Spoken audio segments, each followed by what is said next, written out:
Hello guys, I am Nikki और आप देख रहे हैं अपने YouTube channel IQ students point. Guys, जैसा कि आप अभी स्क्रीन पे ये नोटिस देख रहे हैं, ये यूनिवर्सिटी ऑफ दिल्ली की तरफ से 6 सितंबर मीन्स कल पब्लिश किया गया था। इस नोटिस को मतलब नॉर्मली आपको समझ में आ जाएगा स्टार्टिंग में कि क्या बात बोल रहे हैं, लेकिन मैं बाकी चीज़ें आपको इसको कंफर्म करना चाहती हूँ कि भैया ये बात इसमें ये चीज़ बोली गई है, क्योंकि एनसी वेब और सोल का जो बच्चा है वो बहुत ज़्यादा कंफ्यूज है इसको लेकर कि मैम हमारे लिए है या नहीं है। ठीक है, सबसे पहले बात आती है office order. Phased reopening of the university of Delhi colleges, departments and centres. इन्होंने बोला है यूनिवर्सिटी ऑफ दिल्ली कॉलेजेस की यहाँ बात हो गई है। मतलब वैसे तो यूनिवर्सिटी ऑफ दिल्ली की तरफ से रेगुलर बच्चों के लिए ही नोटिस आता है, जब तक उसमें सोल या एनसी वेब मेंशन नहीं होगा तो वो उन बच्चों के लिए नहीं होगा, या फिर सोल या एनसी वेब के बच्चों के लिए अलग से नोटिस सोल की साइट पर पब्लिश किया जाता है। लेकिन यहाँ पर इन्होंने बोला है कि यूनिवर्सिटी ऑफ दिल्ली कॉलेजेस, तो कॉलेजेस से हम ये मान सकते हैं। क्यों मान सकते हैं? क्योंकि सोल और एनसी वेब भी यूनिवर्सिटी ऑफ दिल्ली के अंडर में आता है। बात आती है आगे की। इन्होंने बोला the university of Delhi is committed to the concern of safety, health and well-being of its students, teachers and other supporting and non-teaching staff. Yet in the light of the Delhi Disaster Management Authorities guidelines, number ये दे रखा है, dated 38/2021 means 30 September, decided phased opening of the University of Delhi colleges, departments and centers. भाई इन्होंने ये बोला है कि Delhi university जो है वो अपने स्टूडेंट्स के लिए, टीचर्स के लिए, अन्य जो सहायक हैं या फिर जो नॉन उसके टीचिंग स्टाफ हैं जो सोल और एनसी वेब में पढ़ाते हैं, ठीक है, उन सब की सुरक्षा के लिए, स्वास्थ्य को बहुत ज़्यादा ध्यान में रखते हुए उन्होंने और उनकी भलाई को देखते हुए ये बात बोली है कि मतलब सब चीज़ें देखने के बाद कि जो दिल्ली डिज़ास्टर मैनेजमेंट अथॉरिटी है उन्होंने ये डिसाइड किया है कि 30 सितंबर 2021 से हम दिल्ली यूनिवर्सिटी के कॉलेजेस को ओपन करेंगे। ठीक है, उसके बाद इन्होंने ये बोला है any plan of transition to offline mode must take into account the prevailing condition and the specific requirements of the concerned institutions, allowing it to deal with any eventually arising due to COVID-19 pandemic. However, keeping the safety concern as the आपका है utmost priority, it was also considered necessary to transit into the blended online offline mode of teaching and learning in a phased manner.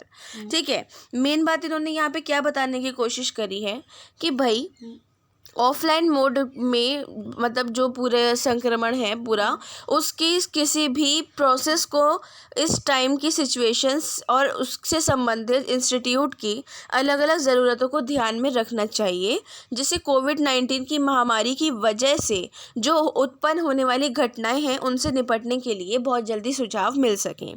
हालांकि सुरक्षा चिंतक जो हैं वो सर्वोच्च सबसे पहले मतलब प्राथमिकता के रूप में रखी जाती है, लेकिन एक चरणबद्ध एक मतलब पूरी सूची बनाकर एक उस तरीके से शिक्षण और सीखने के पूरे मतलब जो पूरा ऑनलाइन और ऑफलाइन तरीका है उसमें परागमन करना भी आवश्यक समझा है। आगे उन्होंने बोला है as a result following step are necessary to achieve the desire outcome. आगे उन्होंने बोला है कि भाई एक नॉर्मली रिजल्ट निकाला गया है प्राप्त करने के लिए, उसमें निम्नलिखित कदम उठाए गए हैं। सबसे पहले उन्होंने बोला है the teaching and non teaching staff of the colleges या फिर डिपार्टमेंट या फिर centre must receive both the dose of covid vaccine at the earliest. मतलब उन्होंने ये बोला है कि भाई जो आपके नॉन टीचिंग स्टाफ और टीचिंग स्टाफ मतलब पूरे सिर्फ यहाँ पे स्टाफ की बात हो रही है कि उनको कोविड-19 की जो वैक्सीन है बोथ द डोजेस मतलब एटलीस्ट 2 डोजेस तो उनको लेनी ही लेनी है। इट सेकंड है it is further advise that all the student entering into the college department university receive at least 1 dose of covid vaccine. जहाँ टीचर्स के लिए 2 डोज बोली गई हैं वहाँ स्टूडेंट्स के लिए 1 डोज कंपलसरी बोली गई है। However for hostel resident residents, although both doses of COVID-19 vaccine are essentially but ensure that the resident have at least 1 dose of vaccine. इन्होंने ये बोला है कि जो हॉस्टल के बच्चे हैं उनको भी 2 डोज लेनी है. अगर बच्चा बाहर से आ रहा है, हॉस्टल में नहीं रहता है, तो उसके लिए 1 डोज तो कंपलसरी है. ठीक है. तीसरी बात इन्होंने बोली है, theory classes for all UG PG courses to be held in the online mode till further notification. ठीक है कि UG PG की जो भी क्लासेस अभी थ्योरी की हैं, जो थ्योरी आपको पढ़ाई जाती है, तो कोई भी सब्जेक्ट में पढ़ाई जा रही हो, चाहे हिस्ट्री है, पॉलिटिकल है, कुछ भी है, जस्ट लाइक साइंस के कुछ सब्जेक्ट्स है, उसमें प्रैक्टिकल्स हैं, होम साइंस है, मैथ्स के कुछ है, तो वो सारी चीज़ों को छोड़कर अभी वो ऑनलाइन मोड में ही रखी जाएंगी. Library may be open from 6 September if sitting arrangement are not adequate by following the SOPs. The libraries may allow at least issuing of books to the student on a regular basis.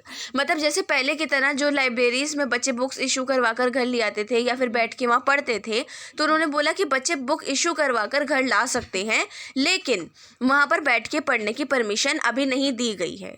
उसके आगे इन्होंने बोला है, the college department और centres में also consider giving prior date time slot appointments to the student before allowing them to visit library in order to avoid over crowding. कि मतलब अगर वो आ भी रहे हैं तो प्लीज़ ओवर क्राउडिंग मत करो. आसपास का ध्यान रखो कि जहाँ भीड़ इकट्ठी तुम्हें लगे कि ज़्यादा स्टूडेंट है तो खुद ही इधर उधर हो जाओ, क्योंकि आपकी ही सेहत का सवाल है, उनका कुछ नहीं जाएगा कि अगर आप में से किसी एक को कोविड हो भी जाता है तो. उसके बाद उन्होंने ये बोला है, जो प्रैक्टिकल क्लासेस या फिर लेबोरेटरी जो चीज़ें हैं, जैसे मैंने आपको ऊपर बताया कि आपके प्रैक्टिकल्स हैं, जो आपके असाइनमेंट्स हैं, वो सारी चीज़ें, and similar activities for the final year UG PG. मतलब फाइनल ईयर के जो 3rd ईयर के UG PG के बच्चे हैं, स्टूडेंट्स में be allowed in offline mode from 15 September with maximum 50% of working capacity of classroom या हॉल या रूम या laboratory following the principle of rotation. Only limited number of experiment या फिर एक्सरसाइज या फिर प्रैक्टिकल्स में be selected that are considered essential और important in that semester. There physical presence में बी आगे का जो है ये मतलब को देखो इशू वाली बात नहीं, मैं बताती हूँ उन्होंने यहाँ पे क्या बोला है. इन्होंने बोला है कि जो आपकी प्रैक्टिकल क्लासेस है वो आपकी ऑफलाइन मोड में होंगी 50-50 करके बच्चों का. जैसे कि अभी आपने देखा होगा जो बच्चों के स्कूल खुले हैं तो उनका ये हो रहा है, टीचर्स तो बराबर आ रहे थे, लेकिन अब बच्चों को क्या करा जा रहा है, एक दिन 50% बच्चे बुला रहे हैं, अगले दिन 50%. मान लो बच्चा एक क्लास में अगर आपका 200 बच्चा है तो एक दिन 100 बच्चा आ रहा है, उसके अगले दिन 100 बच्चा आ रहा है, ऐसे करके स्कूल के बच्चों को बुलाया जा रहा है. तो सेम टू सेम यहाँ पर ये वाली बात करी गई है कि प्रैक्टिकल के लिए एक दिन मंडे को 50% बच्चों को जो स्टार्टिंग के रोल नंबर्स आते हैं उनको, फिर उसके बाद ट्यूसडे को जो नेक्स्ट आगे के रोल नंबर्स एंडिंग तक हैं उन बच्चों को बुलाकर ऐसे करके उनके प्रैक्टिकल्स ले लिए जाएंगे और ख़त्म कर दिया जाएगा. अब इस हिसाब से देखो, सबसे बड़ी बात यहाँ पर ये आती है कि सोल और एनसीवेब का नाम यहाँ पर मेंशन नहीं किया गया है. एक बार भी इन्होंने यहाँ पर कहीं गलती से भी नहीं लिखा कि ये सोल या एनसीवेब के बच्चों के लिए भी है या नहीं है. तो उसके लिए ये रहेगा कि आपको अपनी साइट पर ऑफिशियल नोटिस का वेट करना है कि हमारी साइट पर ऑफिशियल नोटिस जब तक नहीं आएगा हम भाई कॉलेज नहीं जाएंगे, धरना देके बैठे हैं घर पे. ठीक है. दूसरी बात यहाँ ये आती है कि प्लीज़ अब मुझसे कमेंट बॉक्स में ये मत पूछना कि मैम सोल के बच्चों के लिए है या नहीं है. देखो मैं स्टार्टिंग में ही बता चुकी हूँ, दूसरी बार भी, और ये तीसरी बार दोबारा बता देती हूँ, मतलब तीसरी बार बता देती हूँ कि आप लोगों के लिए ये नहीं है. यहाँ पर रेगुलर जो स्टूडेंट्स हैं, रेगुलर कॉलेज के बच्चों के लिए ये नोटिस पब्लिश किया गया है. इसका मतलब क्या होता है कि अगर आप रेगुलर के पेपर नवंबर में होने हैं तो सोल और एनसीवेब के पेपर दिसंबर में होंगे ही होंगे, ऑफलाइन होंगे. ये बात मैं आपको आपके पेपर होने के बाद से ही बता रही हूँ कि आप लोगों के means 3rd year 5th semester या फिर 2nd ईयर 3rd सेमेस्टर के बच्चों के पेपर ऑफलाइन मोड में कॉलेज में जाकर लिए जाएंगे.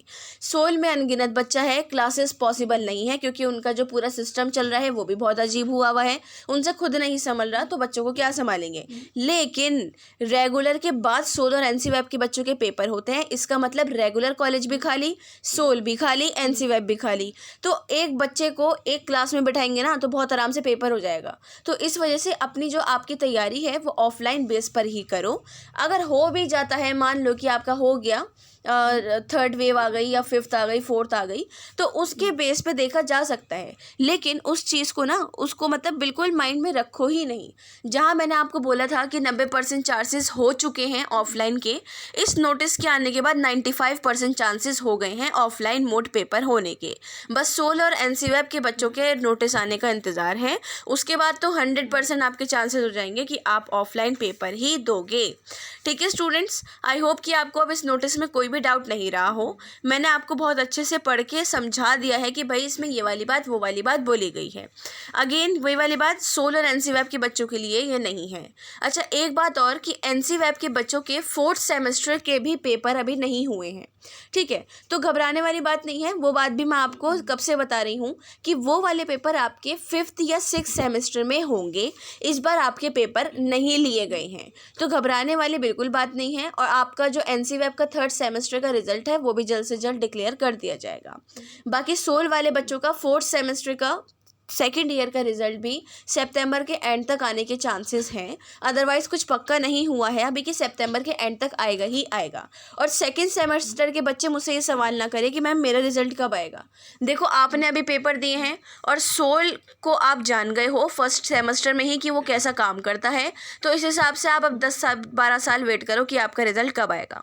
खैर, ये मजाक था, सीरियस मत होना। सो आई होप आपको अब कोई डाउट नहीं रहा हो। इनकेस कोई डाउट हो, सजेशन हो या आपके माइंड में कोई भी क्वेश्चन आ रहा हो, तो आप मुझसे कमेंट बॉक्स या टेलीग्राम चैनल पे पूछ सकती हैं। So thanks for the watching and best of luck all.